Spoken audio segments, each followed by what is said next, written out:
महंत नृत्य गोपाल दास के 86वें जन्मोत्सव पर मध्य प्रदेश के सीएम मोहन यादव ने ये कहा कि भगवान श्री राम अयोध्या में मुस्कुरा रहे हैं और अब मथुरा में भगवान श्री कृष्ण के मुस्कुराने की बारी है। इस दौरान सुब्रमण्यम स्वामी और बाबा बागेश्वर धीरेन्द्र शास्त्री ने भी कमोबेश ऐसे ही बयान दिए। इन बयानों के मायने समझाइए उत्कर्ष, कि अब आखिर यूपी में क्या होने वाला है, क्या समझा जाए? देखिए, एक बात बहुत साफ है कि जिस तरीके से उत्तर प्रदेश में खास तौर पर भारतीय जनता पार्टी को चुनावों में नुकसान हुआ है, एक तरीके से असफलता देखने को मिली है, उसको देखते हुए कुछ फैसला करेगी, क्या कोई और निर्णय करेगी, क्या किसी और ट्रैक पर आती हुई दिखाई देगी। और उस क्रम में हम एक चीज जो देख सकते हैं वो ये है कि एक चीज जो है, जो अभी साफ तौर पर दिखाई दे रही है, वो ये कि अब मुद्दे बदलने की कोशिशें तेज होती दिखाई दे रही है। और इन मुद्दों को बदलने के क्रम में एक मुद्दा,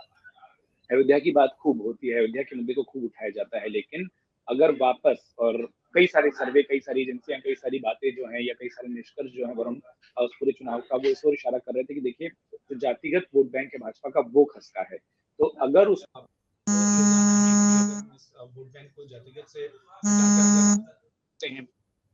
एंगल पर ले जा सकें, अगर इसको 80 बनाम 20 की लड़ाई बना सकें, तो वो मुमकिन कब होगा? वो मुमकिन होने के लिए बहुत जरूरी हो जाता है कि आप इसको ऐसे मुद्दों से जोड़िए जहां पर बहुसंख्यक एक साथ जुड़ सकते हैं, इमोशनल मुद्दों की बात करें। दूसरा, अब अगर आप भाजपा का घोषणा पत्र देखें, देखिए उन्होंने क्या कहा था कि जब 24 में सरकार पे अगर हम आएंगे तो कई सारे वादे ऐसे थे जिस पर बात होती थी, जिस पर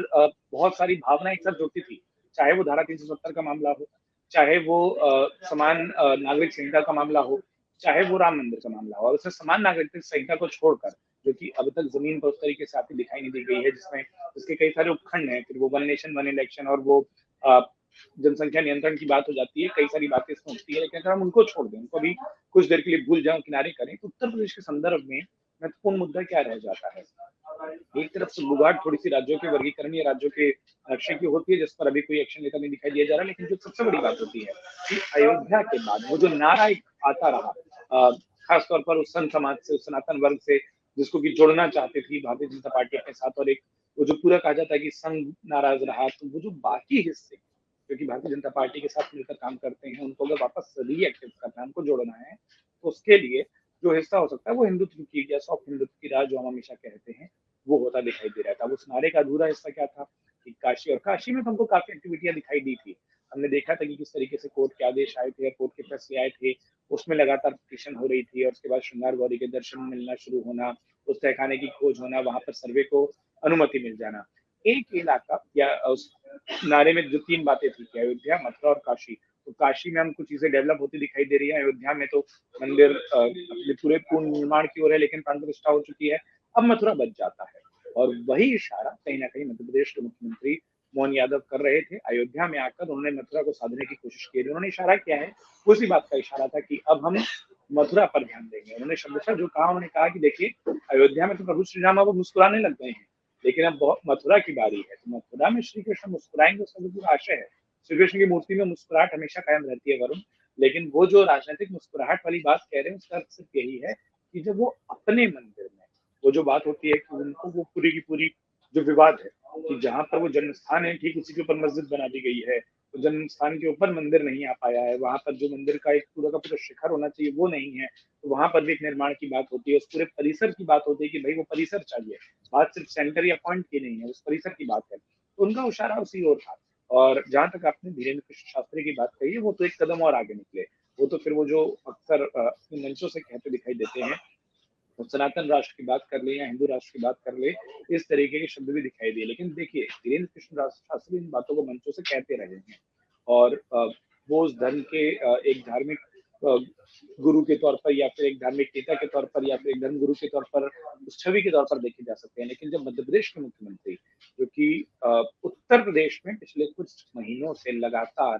प्रमुखता से आते रहे हैं, उनका सियासी प्रयोग किया जाता रहा, अमेठी में वो हमको मिले थे, उससे पहले वो प्रतापगढ़ गए थे, आजमगढ़ गए थे, उत्तर प्रदेश के अलग अलग इलाकों में लगातार उनके कार्यक्रम हो रहे हैं, और जब वो अयोध्या जा रहे हैं, और महंत गोपाल दास जो कि उस पूरे राम मंदिर आंदोलन से जुड़े एक प्रमुख संत रहे, एक प्रमुख चेहरे रहे, उनके कार्यक्रम में जाकर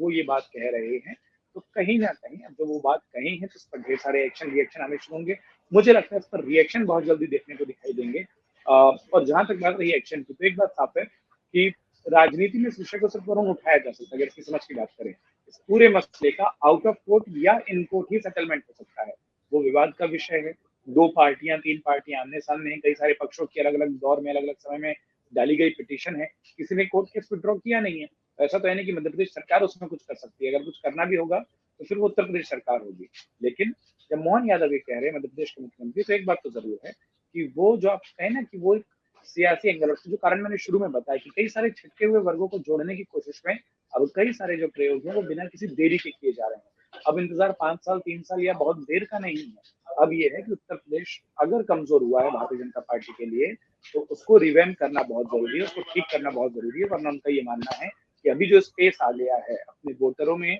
और पार्टी के बीच में, उस स्पेस को विपक्षी पार्टियां हथिया लेंगी, जो कि एक चुनाव में हुआ। भारतीय जनता पार्टी मानती है कि गड़बड़ हुई, गलतियां हुई, लेकिन अगर नहीं सुधार किया गया तो फिर वो गलतियां और गड़बड़ परंपरागत वोट बैंक जिसको वो कहते रहे अपना, वो किसी और का ना बन जाए। तो ये जो पूरी कोशिश है और ये जो बयानों का संदर्भ है, इसको उस क्रम में ज्यादा देखिए। अगर आप ये वीडियो YouTube पर देख रहे हैं तो हमारे चैनल को सब्सक्राइब करें और बेल आइकन को दबाना ना भूलें। अगर आप Facebook पर ये वीडियो देख रहे हैं तो हमारे पेज को लाइक करें।